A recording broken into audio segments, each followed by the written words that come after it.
Hi, I'm Stuart Malina, Music Director of the Harrisburg Symphony Orchestra, and welcome to Episode 5 of Conversations with the Maestro, our series where we introduce you, our patrons, to members of our orchestra and other members of the Harrisburg Symphony Orchestra family. Today, we're incredibly excited to be introducing to you our principal horn player, Sara Cyrus. But before I do that, I'd like to alert you to a couple of things that are happening soon. The first is this coming weekend, we'll be airing for 9 days our second Masterworks concert of the season. This one features 3 pieces. The first is by Erwin Schulhoff, his Suite for Chamber Orchestra. This will be followed by Wagner's Siegfried Idyll, a very beautiful piece for chamber orchestra, and then a very unique and beautiful presentation of a wind nonette version of Beethoven's Seventh Symphony. So for 2 oboes, 2 clarinets, 2 bassoons, contrabassoon, 2 French horns, and timpani. So please do join us. You can get information at our website, harrisburgsymphony.org. And now, with no further ado, I'm delighted to present to you Sara Cyrus. Boy, it's so good to see you, Sara. It's been a very long time. When was the last time you were in Harrisburg playing with us? It was Porgy and Bess. Oh my God. So that was Our February. last concert before the COVID crisis. Yeah. I was driving out there that weekend that we were supposed to play in March. And so how have you been occupying your time since this all began? Well, I've been practicing. That's awesome. Almost every day. That's a good thing to do. And it's been really great for my playing because normally I'm running all over the place. I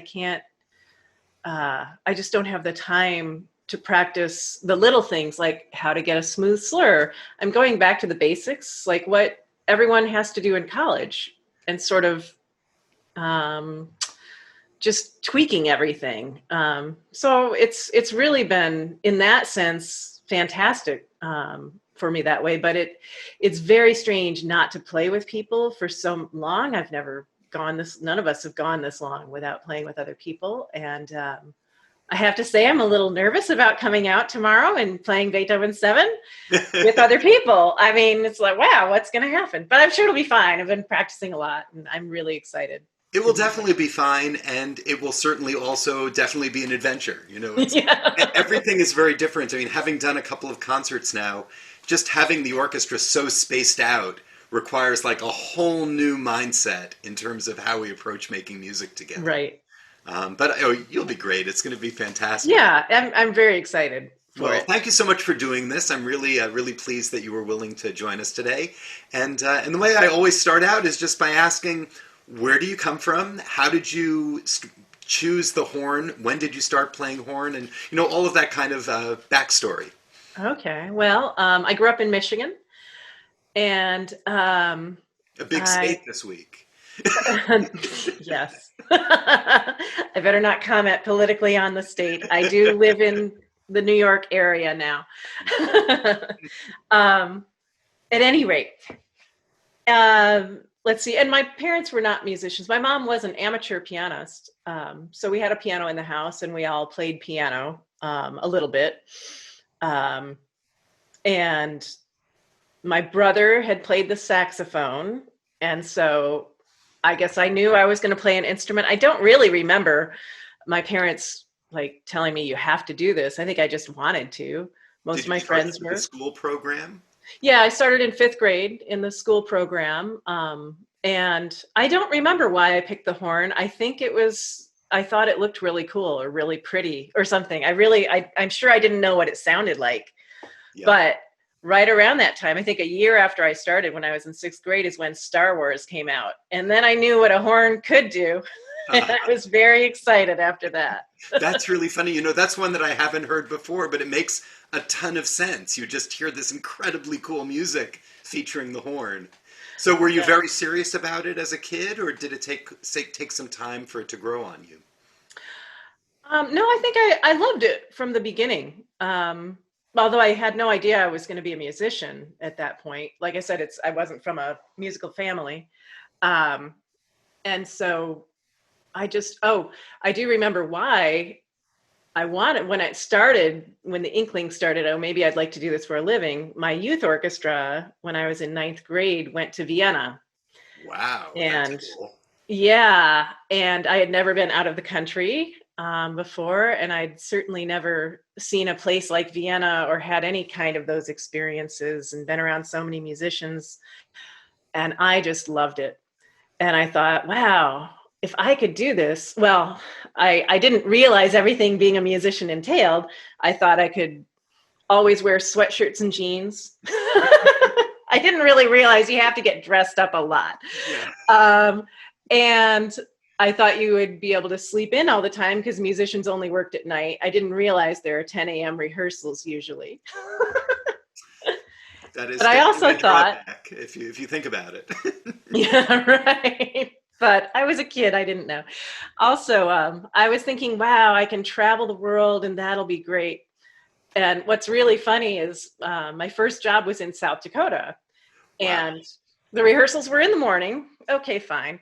And we traveled a lot they had a professional string quartet, which Carl Iba was actually in for a few years when I was there. I didn't know that. I met That's Carl really there. funny.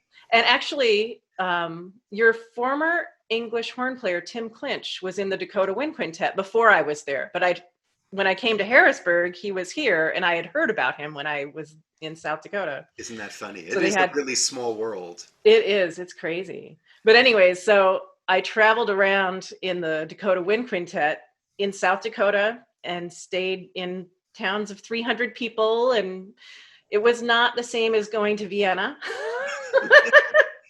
They do have Mount Rushmore. Oh, yes. We would stop and see Mount Rushmore every year on those trips. Yeah, there is definitely a reality that sets in. I think in any of the performing arts, when you're in high school and even in college, everything is just so much fun. Doing plays, playing in orchestra, anything like that.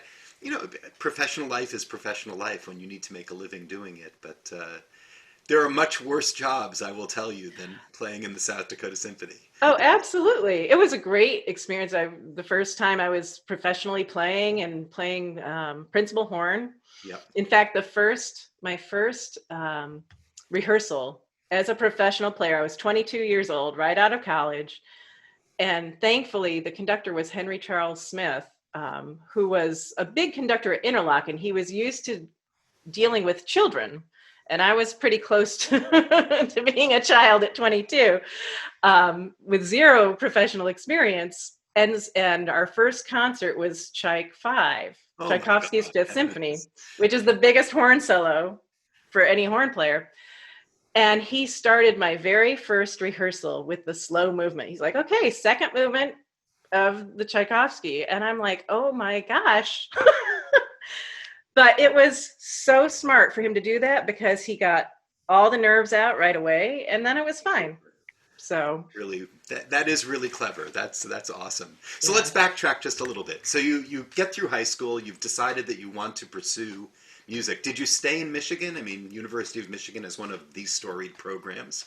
Yeah, well, I actually was studying with the horn teacher at University of Michigan. I lived in Kalamazoo, but I would drive every other week to get a lesson with him.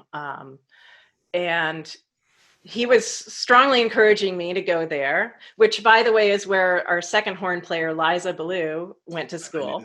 I did not know her there. But I also auditioned at Indiana University and ended up going to Indiana.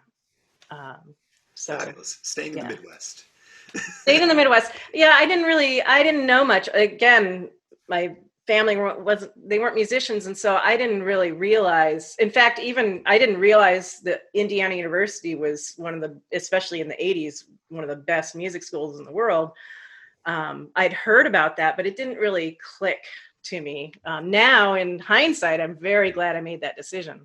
Isn't that funny? Oh, yeah. And so after you left Indiana, did you immediately go up to South Dakota? Was it that quick? Yeah, when I graduated from college, there's a very famous horn player used to teach at Indiana, and he was still living there. He had retired.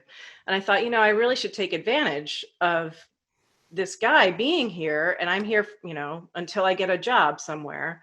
So I was studying with him, and he led me through the International Musician, which is what musicians, it's a newspaper that comes out monthly, and it's what we all look at to look for jobs. And he showed me how to do that. I really didn't know how to do that type of thing. And so we're going through, and I see a job in Portland, Maine. And I thought, wow, I think I'd like to live in Maine. At the time I was working at Domino's Pizza, delivering pizzas. And I thought, there's a Domino's in every town. I'm sure that until I get, a professional job where I can make a living, I can work at the Domino's and play in their local orchestra, whatever. And I thought, Maine's probably beautiful. Well, that month, it was July, I think, either June or July. And, but this teacher's name is Phil Farkas. Mr. Farkas showed me, he said, there's only one full-time job open this month, and you're going to take that audition. It's in South Dakota. And I was like, I don't think, I think I'd like Portland, Maine better than South Dakota. And he was very insistent, and you don't say no to Phil Farkas. So, and he was right. And he was right. It was exactly the path I should take. So listen That's to your really teachers. Well, talk about professional path. You, I think, as much as anyone in the orchestra, have had such an incredibly broad range of musical experience. I mean, you've played certainly in orchestras, both as the section leader and also as members of the section. You've played on Broadway. You've played in a professional woodwind quintet. Is the approach to playing in all of these different milieus kind of the same? No. Or is it a different mindset? Can you talk a little bit about that? Sure. It's very different. And I feel so lucky to have had all these experiences, and I spent 10 years of my career in full-time jobs, and about maybe it's been 12, almost half my time in full-time jobs and half the time in freelancing. Wow. And I always had thought I'd prefer full-time because of the stability. But I really do prefer freelancing, because exactly what you say, you get to play so many different types of things that you don't get to do in a full-time orchestra. And so, or, in South Dakota, it was the quintet and then playing principal in the orchestra. Sure. And that's even just if you're talking chamber music, just playing in a woodwind quintet versus a brass quintet, those are totally opposite skills you need. And so as a horn player, you really do have to be very, very versatile. Playing on Broadway is a whole nother set of skills. You have to be extremely flexible on Broadway, much more flexible than in an orchestra. Things change on a dime. On stage, the conductor always has to react to whatever's going on stage, and you have to be right there with them. And I mostly sub on Broadway. I had a show 15 years ago, and I prefer to sub. What was the show that was yours? It was the revival of Les Mis. Oh, it was the cool gig. Yeah, it was very loud, and it's hard to sit in a pit that's really, really loud every night. I remember you talking about that at the time. Yeah, I struggled with that, but I really do love playing Broadway. I love hearing the audience react as you're playing. You hear they're laughing, you hear them clapping, and that doesn't happen in an orchestra concert. Right. And so there's something really exciting. You know that since you conducted Broadway. Sure. Yeah, it's a different world, and there is something about it that is more immediate, because you do get a much closer feeling from the audience on a consistent level. But I don't know, there's something about playing a large work in silence and then having the audience explode at the end that's really kind of awesome. Oh, that's definitely my favorite. Absolutely. It's nice to have had several different types of experiences. And another avenue I've gone down since Indiana is early music. playing the Baroque horn and natural horn, which are... Let's talk about that when we come back, because I think it's a good time now to do our first selection. So do you want to introduce what that will be? That would be the Sanson Romance for horn and piano, Opus 36. And I'm doing this in my living room during COVID era. I can't get together with a pianist. And so on YouTube, they have all these recordings called Music -1, where it's a pianist playing the accompaniment and you can play along with them. So that's what I'm using. And the pianist in the Sanson is Jung Yoon. So a COVID era performance of the Sanson's Romance.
Well, that was actually remarkably beautiful, and I have to say it brings back memories for me, because when I was a kid, I used to have albums of Music -1 of piano concertos and of chamber music, and I would play usually just the big bombastic parts, like the last 3 minutes of Rachmaninoff's Second Piano Concerto, with the stereo blasting the orchestra behind me. And it really, it's an amazing technology that YouTube brings, because you have these really first-rate musicians providing accompaniments. It beautifully done. Thank you. Yeah, they really are great. It's amazing, an amazing technological tool. It is. Well, so much these days is available. But let's go from modern technology to way, way back. You were talking about Baroque horn. What is that all about? How did you get drawn to it, and what are the particular challenges there? Right. Well, yeah, I play Baroque and natural horn, and I was drawn to it because at Indiana University, they have a early music program, and they have a natural horn teacher who was building natural horns, and he was kind of just starting in the mid 80s when I was at Indiana. And so I took his horn building class, and Wow. yeah, that was really amazing, but I definitely discovered I should not be a horn builder. But it was really fascinating information. And I loved playing the natural horn, so I took lessons from him and asked for a natural horn for my graduation present from my parents for my college graduation, which I got a couple years later when he was able to make it.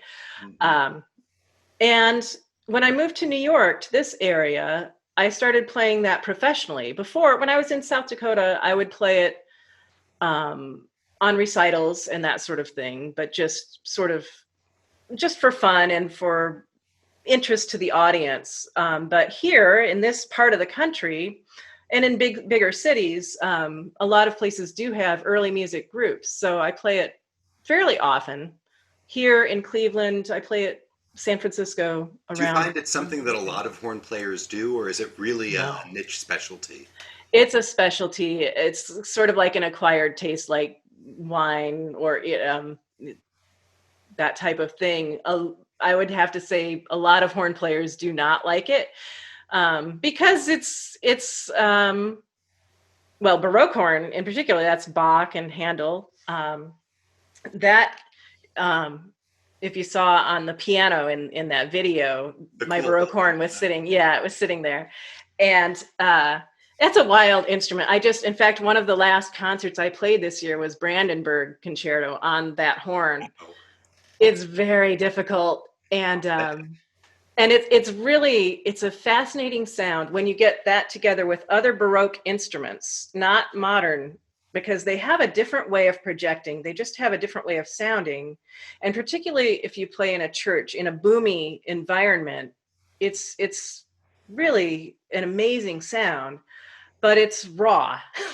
It's not refined, and so you do have to sort of acquire an ear for that. It drives some people crazy. That makes sense. I understand that.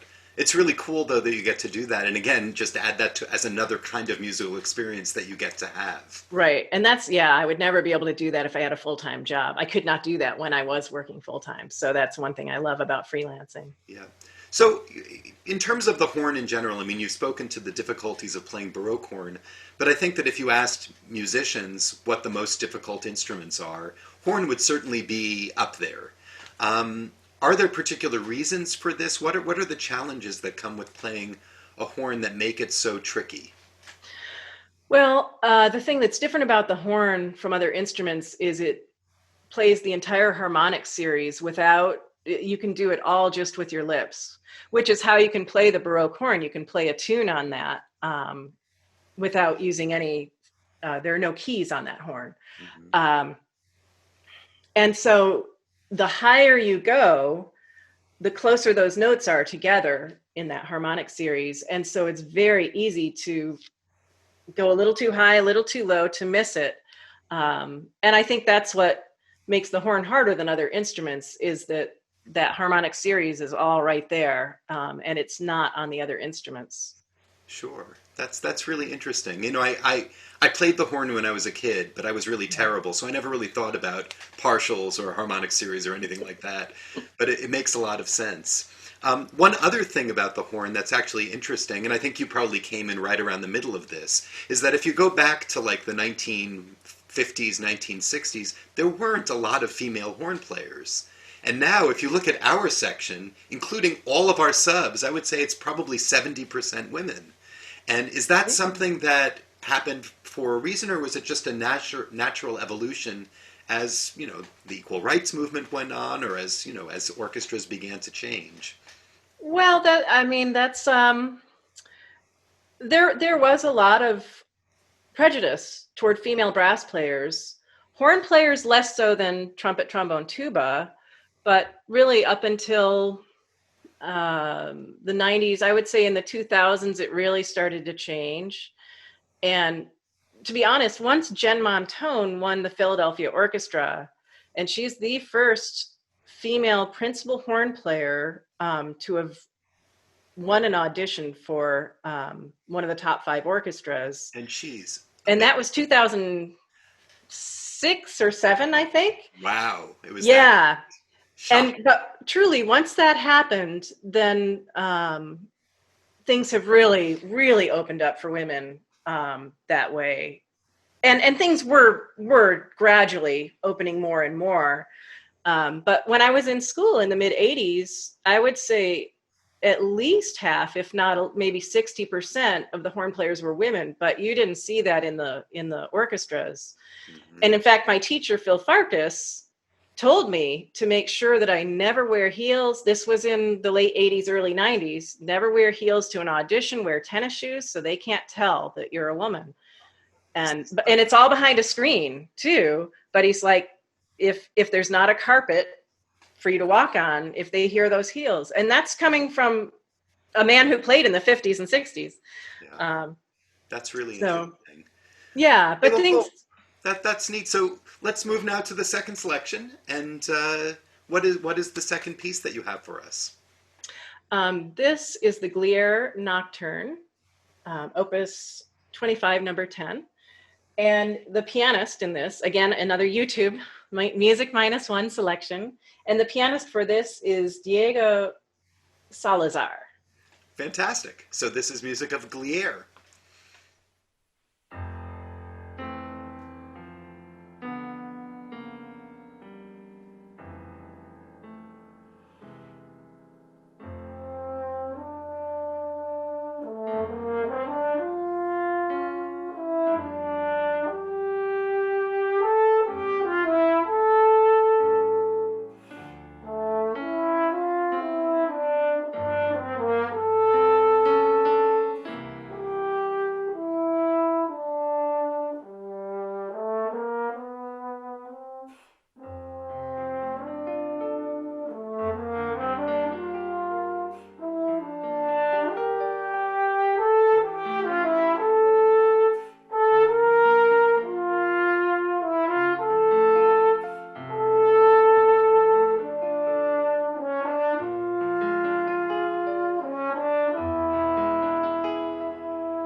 So another beautiful performance. Thank you for that. I love the music of Glière. I think Glière is one of the more underappreciated composers, certainly of the Russian school. But everything that I've heard of his is just tuneful and luscious, and this was no exception. So again, thank you. So let's move now to Harrisburg. And how did you come to Harrisburg? When did you come to Harrisburg? I believe I came there in 2003. I moved to New York, the New York area, in 2000. Mm-hmm. And honestly, I had always had a principal horn position until I started freelancing. Well, it was either principal or associate principal. I was very used to playing principal horn in those full-time jobs I had before coming to New York. And I realized I did win a couple jobs in northeastern Pennsylvania. That's right, in Scranton. In Scranton, Wilkes-Barre, and then also in the New Haven Symphony. But I was third horn and would play principal when the principal wasn't there. And I realized I was starting to kind of lose my edge a little bit with the principal. You have to have extreme confidence to play principal horn. And that made me a little nervous. I'm like, wait, I love playing principal and I don't want to lose it here. So I saw that there was an audition for Harrisburg, and I already had these 2 out of town gigs. I was not looking for yet another one. I wanted to work more in New York City. But what I saw, I looked at the list for the repertoire you were doing that season, the following season.